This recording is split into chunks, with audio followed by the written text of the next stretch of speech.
How we doing, ladies and gentlemen? It is I, Click to Enlarge, where we talk about gaming news, pop culture, and anything I find entertaining. And, well, Kick has been making its way around the news cycle lately, and it seems like a lot of upper tier streamers are switching over, and we have like huge contracts, right? xQc just got a contract worth over $70 million, but now Dr. Disrespect has a number. Let's check it out. This is via Decerto. Amazing website, by the way.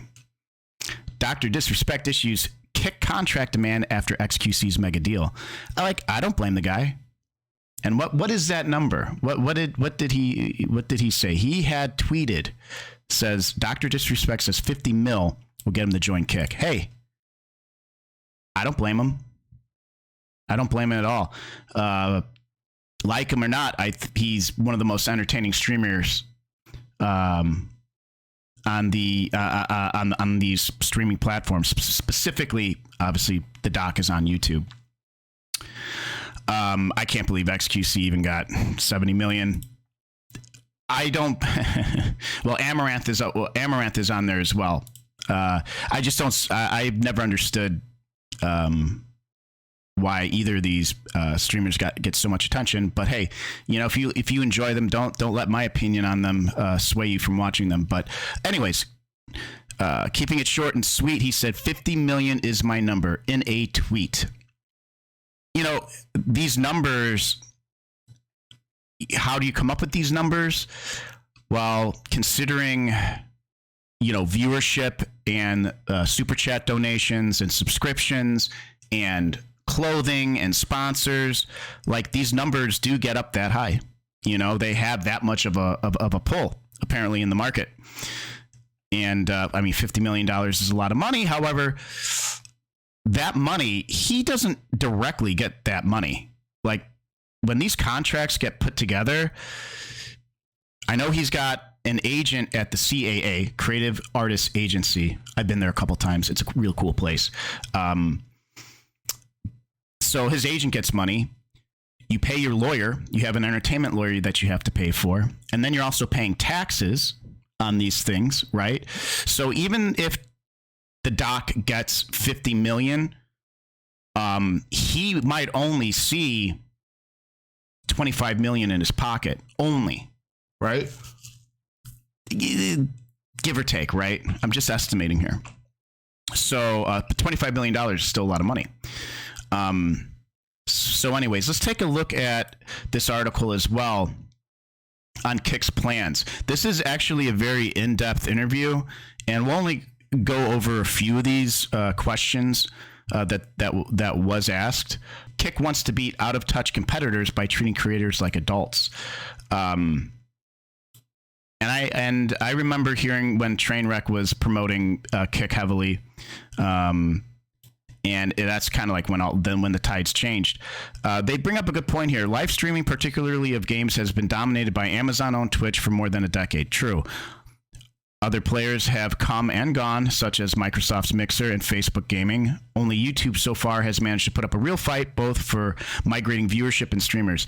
Yeah, I actually really like having the option in streaming on YouTube because I stream on Twitch. I stream on YouTube, Facebook, Kick, and Twitter, which, by the way, my amazing 2 followers on Click to Enlarge here on Kick. It's so funny, the social media, like I have over 10,000 followers on TikTok I stream to. I have almost 2,000 YouTube subscribers, and you see a nice little low number like that, which, you know what, doesn't really bother me. I digress. Oh, by the way, all my socials are at Click to Enlarge, by the way. Shameless plug. Continuing on. But Kick, when it was launched, had ambitious aims. It was clear both from Trainwreck's promotion and its own social media that Kick had Twitch firmly in the crosshairs, from increased revenue splits, Twitch often misaligned ban policy. This is true. Kick came for the king, but did it miss? Now, let's look at some of the questions. And we'll look at the first one, right? It's now been around 6 months since Kick was pushed by Trainwreck and started its rapid growth. What's been the biggest challenge in the 6-month period and the biggest achievement? Kick responds, the biggest challenge and achievement has turned out to be the same for Kick, reprogramming the mindset of an audience that a live streaming platform needs half of everything a creator has worked for. Kick has now passed off the baton to its creators who are realizing their worth as they now post about their lives changing since joining Kick, which is very true. And the amount that Kick has been taking is significantly less than what Twitch takes. I left Twitch. I offboarded Twitch. Like, they take half your money, and the visibility on Twitch is none. This is why TikTok is destroying everybody, by the way.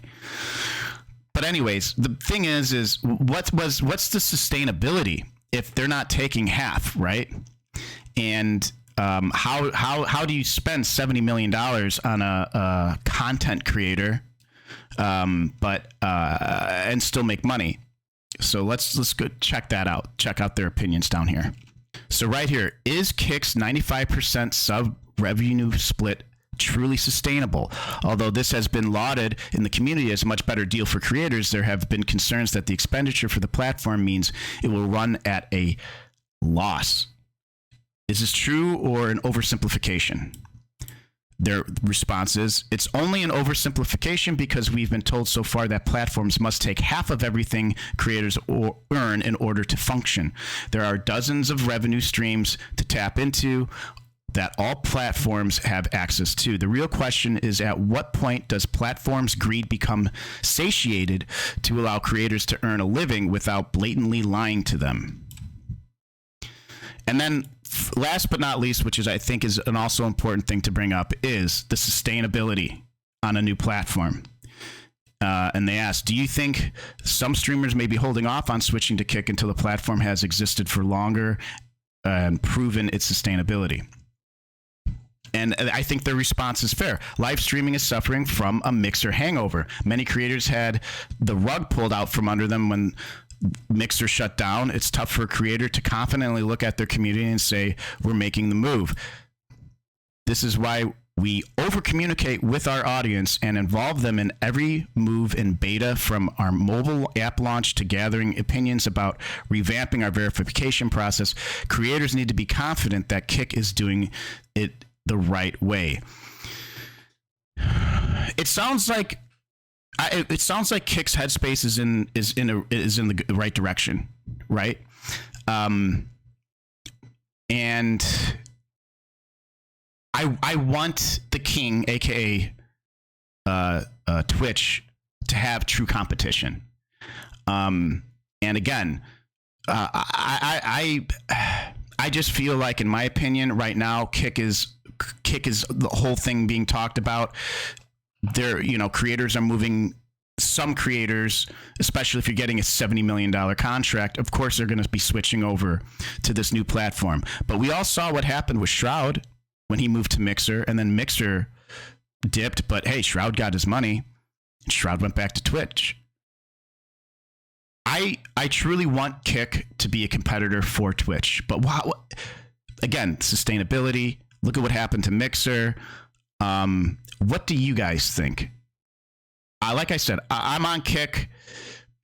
But again, I'm not a big enough streamer, I guess, to have some sort of audience to bring over yet, right? So do you think Kick has a fight in this game? Let me know down in the comments. Like, subscribe, trying to get 2,000 by the end of the year. I think it's doable. But love to hear your opinions down below. What do you guys think? That's some news. I'll talk to you soon.